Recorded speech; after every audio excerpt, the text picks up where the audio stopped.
They sold us genius with the glamour. For decades, Hollywood's publicity machine whispered that the people on screen were as clever as they were beautiful, that glamour and wit went hand in hand. The truth was messier, darker, and occasionally heartbreaking. Behind the perfectly lit smiles and scripted quips were performers who, for wildly different reasons, simply could not live up to the image. Some were painfully slow to grasp basic facts. Some were brilliant but deliberately disguised, and some made career choices so baffling they rewrote the map of what could have been.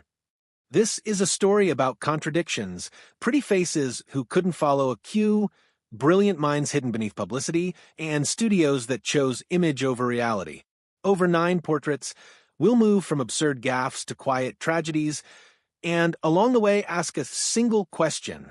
How much of celebrity is performance, and how much is honest human limitation? One, Jane Mansfield, the bombshell who couldn't turn the act off. Jane Mansfield was marketed as a living paradox. High IQ on the one hand, platinum dumb blonde on the other.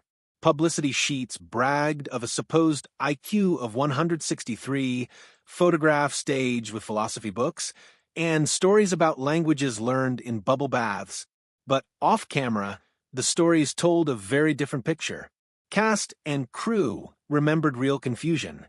Mansfield genuinely asked why California couldn't be moved closer to New York to avoid long flights.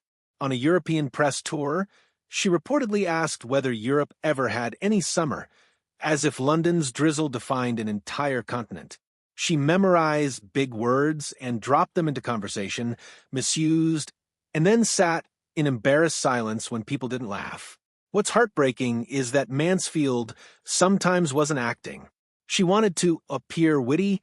She wanted to be taken seriously. The studio, meanwhile, sold both versions.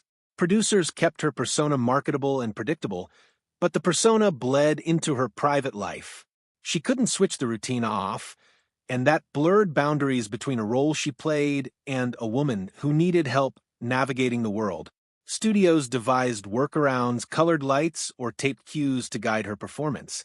But those fixes didn't address the loneliness that comes when your intelligence, real or perceived, is a commodity.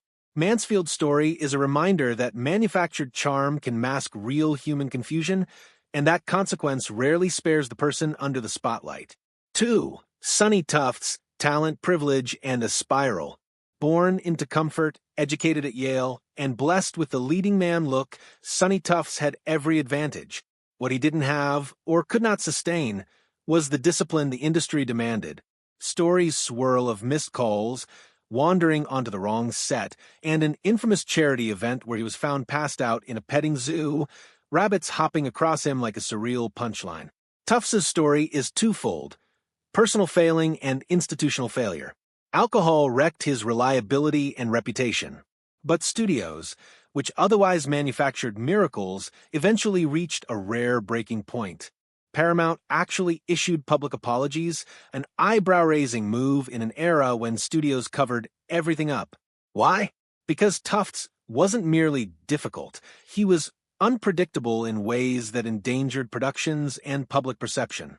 There's tragedy here, early promise, a memorable performance in a wartime drama, and a life that could have built on that foundation. Instead, he became shorthand for incompetence, a cruel legacy for someone who once showed real potential. Tufts reveals how fame can amplify personal demons, and how the business sometimes retreats from the responsibility of helping someone who's unraveling. 3. Amy Van Doren, desperate to be taken seriously, disastrously misinformed. Amy Van Doren was one of many studio-made blondes seeking a piece of the Monroe pie. Publicists trained her to smile at the right cues and keep answers brief. In private, she ached to be respected, and that desire led to humiliation. Van Doren's interviews were notorious for historical mishaps. She once claimed World War II had taken place in the 1970s and insisted Abraham Lincoln invented the telephone. When corrected, she argued with conviction. Her autobiography, published later, read like a dreamscape of events rearranged out of time. What's notable is that Van Doren didn't lean into a dumb blonde shtick. She tried to rise above it and failed spectacularly, which made the failure all the more painful. The studios preferred the easy fix: limit her speaking roles, engineer appearances around 5 approved answers, and protect the brand. That tactic sustained her career, but stripped her of agency and consigned her public voice to a handful of safe, rehearsed replies. Amy's story exposes the cruelty of a system that kept appearances tidy at the cost of someone's dignity. She wanted to be smart. The industry made that impossible. For Tony Curtis, charisma without conceptual scaffolding. Tony Curtis had a face that could sell a ticket and a charisma that could fill a frame. He could also be bafflingly literal about the craft of acting. For Curtis, acting sometimes boiled down to talking loud with style. Directors struggled to teach him subtext, motive, or the architecture of dramatic choices. Working on something complex, Shakespeare, a layered drama, often required directors to explain everything line by line, sometimes showing Curtis what emotion to wear like clothing. Stanley Kubrick, for instance, reportedly had to break down dialogue into painfully simple terms. Explain the meaning, explain the intention, then find a way Curtis could inhabit it. His answer? Can't I just say it louder? That response captured a wider problem. Curtis's instinctive talent didn't always come with the analytical tools many viewed as the bedrock of serious craft. And yet, Curtis delivered. Time and again, when given the right material and direction, he surprised collaborators by touching something real on screen. His story suggests a larger truth about talent. Emotional intelligence and instinct can compensate for other gaps. Not every actor needs to parse a play like a scholar. Sometimes a gut feeling, a levitated grain of truth, will carry a scene. Curtis wasn't stupid. He was differently wired. Hollywood simply had limited patience for that form of brilliance. 5. Tab Hunter, the teen idol who needed a map. Tab Hunter's image was airbrushed, a golden boy who could sing, charm crowds, and sit pretty on magazine covers. Offstage, he struggled with the mechanics of production. He couldn't reliably hit his marks. Blocking had to be taped on the floor. Dialogue needed to be broken down into discrete chunks and drilled like a lesson in rote memory. Hunter's inability to remember basic details about press tours, at one point not recalling which movie he was promoting, made publicists sweat. The studio solution was ruthless in its efficiency. Hide complexity from him, prescribe trivial tasks, and protect the cash cow. But Tab wasn't without depth. Colleagues described him as genuinely kind, emotionally literate in personal interactions, if not in abstract or contractual matters. He was also vulnerable to exploitation, signing deals he didn't understand, and missing opportunities because negotiation felt like a foreign language. Hunter's path shows how the industry can prioritize profitability and perpetuation of image over genuine support. His sweetness and confusion were packaged and sold rather than addressed. 6. Hedy Lamarr, the genius they refuse to see. If one story on this list complicates the stupid star narrative, it's Hedy Lamarr's. The world knew her as an extraordinary beauty. Fewer knew she was an inventor. During World War II, Lamarr worked with composer George Antheil to develop a frequency-hopping system intended to guide torpedoes and thwart jamming. Their patent was real. Its implications were enormous. Decades later, the work would be recognized as foundational to technologies like GPS and secure Wi-Fi. Hollywood, though, refused to reconcile the two parts of her, beauty and brain. Producers dismissed her technical curiosity. A military officer allegedly suggested she would be more useful selling war bonds than engineering innovations. MGM killed magazine features about her inventions. The result was a life punctuated by brilliance unacknowledged. Lamarr's vindication came belatedly, an award in the 1990s, the rediscovery of her patent, but the sting of being underestimated lingered. Her story is a rebuke. How many talents did studio mythology bury because they didn't fit the box? Lamarr reminds us that appearance-based assumptions are not just unfair, they can actively suppress contributions that change the future. 7. George Raft, the man who said no to history. George Raft's problem wasn't ignorance so much as a consistent, self-limiting set of instincts.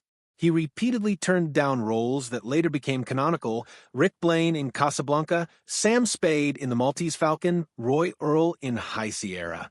Because his criteria for choosing parts were narrowly cast, he didn't want to play men who appeared weak, vulnerable, or morally compromised. That rigid binary thinking made him tone-deaf to what cinema often rewards: complexity, contradiction, and the messy inner life of characters. He wanted tough guy heroics, not wounded men who made audiences think. The irony is that the roles he refused showed range and ultimately made stars like Humphrey Bogart legends. Raft's story is less about stupidity than about a refusal to listen to directors, to scripts, to the cultural currents that would have made him greater. It's a cautionary note about professional hubris. Knowing your type is useful. Never being willing to risk its discomfort is career suicide. 8. Linda Darnell, a likely learning difference hidden and punished. Linda Darnell's on-screen magnetism was undeniable. Off-screen, she struggled with reading and processing scripts in a way that suggests a learning difference, dyslexia, or something similar. Table reads could be agonizing. Lines were misread, meanings missed, and entire days shooting slowed by the need to repeat, reframe, and spoon-feed dialogue. Because diagnoses and accommodations were rare then, the studio chose concealment and workaround. Directors altered scenes to reduce her dialogue. Writers proposed physical substitutes for words. The result? A woman whose career survived on image and instinct, but who likely felt daily humiliation and inadequacy. Darnell's story matters because it reframes stupidity as a lack of support. In a modern workplace that recognizes learning differences and provides accommodations, the outcome might have been entirely different. Her resilience amid systemic indifference is both admirable and sad. 9. John Derek, an aesthetic obsession that destroyed storytelling. John Derek occupies the list's strangest corner. He wasn't famously dumb in the way others were. His choices reveal a startling lack of cinematic literacy. Derek's films prioritized photographs of female bodies over character, plot, or coherent editing. He reportedly dismissed dialogue as a hindrance and believed that beauty in the frame sufficed for everything else. Directors and editors recoiled from his decision-making. Derek chose takes by which angle flattered his wives most at the cost of narrative clarity. Where a director might enrich a scene through mood or motivation, Derek saw only surface. His work culminates in the uneasy realization that technique exists to serve story. Remove the story and the rest collapses. The final indignity is that Derek confused spectacle with art. In doing so, he reminded audiences that technical proficiency and taste require a discipline beyond mere visual obsession. Beauty without depth is a hollow currency.